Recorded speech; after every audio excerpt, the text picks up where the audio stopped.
Welcome back to Clark's Ring Rants. Let's get straight into today's video.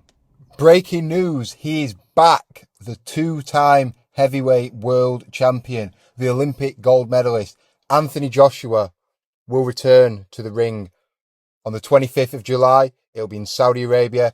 It'll be on a Riyadh season card. And he'll be taking on Kristian Prenga. Oh, well, that's a bit anticlimactic. Weird choice of opponent. I've absolutely never heard of him. I wouldn't know him from Adam. But let's talk about it and why they might have chosen Mr. Prenga.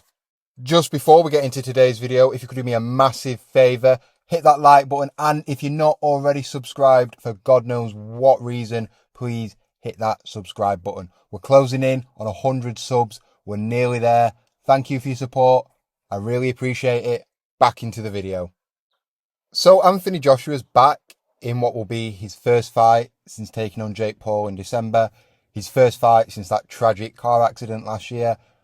And only his second fight since that devastating knockout defeat to Daniel Dubois back in September of 2024. He'll be taking on, God, I can't even remember his name, Prenga, this guy from Albania. I don't really know what to expect from him. He's 28-1, all of his wins coming by way of knockout.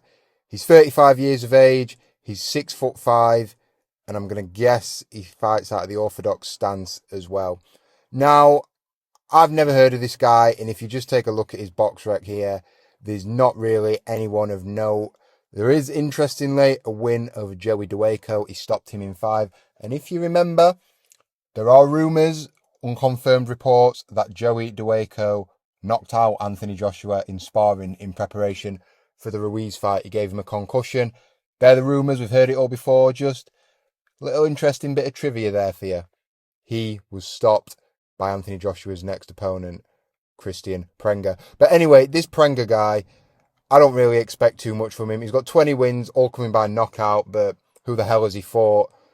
There's no one else you'd recognise. I've never heard of these fighters. They're all really obscure. He's never actually had a fight scheduled to go the full 12 rounds. He's only ever fought 10 rounders. He's never gone the 10 round distance, of course, obviously. He's stopped all his opponents. His only defeat came back in 2017 to this guy here, Giovanni, run up, Oremia, something like that anyway. He was 1-2 at the time, and he put a clinic on against our mate Prenga, beating him over 8 rounds. And since then, it's just been cream pie after cream pie after cream pie.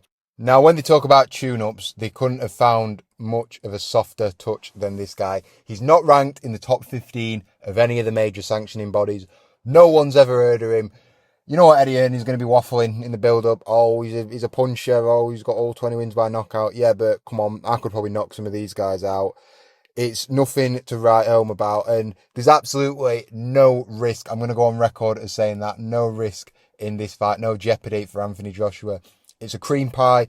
It might even be as competitive as the Jake Paul fight, but there's no way he's going to lose. They're wrapping him up in cotton wool and they're protecting him for what's obviously going to come next after this fight, and that is the Tyson Fury fight. We've had an announcement, we've had posters from Eddie Hearn, Turkey, Netflix, but no date yet. It's not on BoxRec. I'll believe it when I see it. Things can still go wrong. Tyson Fury can still change his mind. The unthinkable could even happen, and Anthony Joshua could be knocked out by this obscure Albanian. But I don't see that happening, and God willing, we will finally get the fight in the back end of this year. Now, the level of opponent here in Prenga, I think this speaks to where Anthony Joshua is at in his career and where Eddie Hearn's confidence is at with Anthony Joshua, just to get through a fight unscathed and move on to a bigger one. Now, it's understandable he'd want a tune-up after what happened. His mind must be all over the place. God knows what he went through, what he saw, what demons he's been battling. And if he even wants to return to the ring, and if he does want to return to the ring and he's not being forced, a tune-up's fair. But, I mean, this is going to tell us nothing. I mean, the Anthony Joshua of 5 or 6 years ago would have splattered this guy in one round. He might even get out of the first minute. But we just don't know where Anthony Joshua's at with his confidence these days, his mental state. We know he's second-guessed himself a lot in his career. He's been nervous, he's been gun-shy going into fights, all stemming back to that Andy Ruiz loss. And where's the confidence going to be at, really? Like I say, you got the crash. He was flattened by Daniel Dubois at Wembley in front of a massive audience. That's got to have been a bit embarrassing for him. We know he had struggles after the Ruiz fight. He said he broke down in tears. What does Anthony Joshua have left? Now, I'm not going to deny it. I think Anthony Joshua is miles past his best. And it pains me to say that because he's one of my favourite fighters. He's one of the reasons I fell in love with boxing. But I just don't think there's much there physically or mentally. The reflexes are going, the speed, the confidence, everything, it seems to be waning. But will he have enough left to beat Tyson Fury?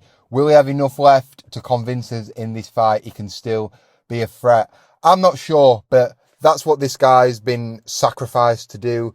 He's essentially a sacrificial lamb. Eddie Hearns fed him to Anthony Joshua. He should make easy work of it. I don't know. Maybe he wants to get some rounds in, but he could have picked a more competitive opponent, you would have thought. But then again, there's the jeopardy. Could he lose? Tony Yoka's available, Dylan White. That level of fighter. They said they wanted Deontay Wilder, but listen, at this stage of Anthony Joshua's career, Deontay Wilder is not a tune-up fight for him. They're both past the best, but listen, if Deontay Wilder lands on Anthony Joshua's chin, I'm not ruling anything out. So, I guess it's sensible for Anthony Joshua to have this tune-up fight here, but come on, my Lord, have mercy on me. They could have found someone better than this. They could have at least found someone we've heard of. Like, he could have fought Dave Allen. That'd be a tune-up fight for him. Trying to think what other journeymen have we got out there. I don't know. They could dig Carlos Takam up again. They could fight him. He's already beat Robert Olenius. My mind's going blank. But you get the gist. You know what I mean. They could have found a bit more credible of a journeyman for him to fight. Or even a contender to get him back in the mix. But I'll be honest, I don't think Anthony Joshua has any intention of taking on any of these young guns, any of these up-and-coming heavyweights. I wouldn't advise him to do it, to be honest with you. I wouldn't advise him to fight Italma. I wouldn't advise him to fight Wardley. Listen, it's or bust. It's the Tyson Fury fight or nothing, or maybe even the Deontay Wilder fight. Because if he can get a victory over one of those two men, it's going to enhance his legacy massively. If he can beat Tyson Fury, in theory, that puts the Fury versus Joshua argument to bed. They've both beaten Klitschko. They've both lost to Usyk. Joshua could have a win over Fury. And then you look at all their mutual opponents. He's done a much better job than Tyson Fury's done. And on the flip side of that, if Tyson Fury can get a win over Anthony Joshua, he beat Klitschko in more convincing fashion. He beat Wilder. Joshua never fought Wilder. And he's got that victory over Joshua as well. So bragging rights are really on the line here. People are saying it's not a massive fight. It is. We're all going to watch it. Who are we kidding? But first, Joshua's got to get past this random, unknown, unproven Albanian heavyweight. He should dispatch of him, and then I expect the Tyson Fury fight to be announced in the ring. None of that crap again. Get in there. Face off. The time is now. Signed, sealed, and delivered. I want it before the end of the year. But what do you think? Anthony Joshua's back. Why this choice of opponent? Is he taking a risk? Should he just go straight into the Tyson Fury fight? Let me know your thoughts in the comments below. Don't forget to like this video, share, subscribe if you're new. I'll see you on the next one. Peace out.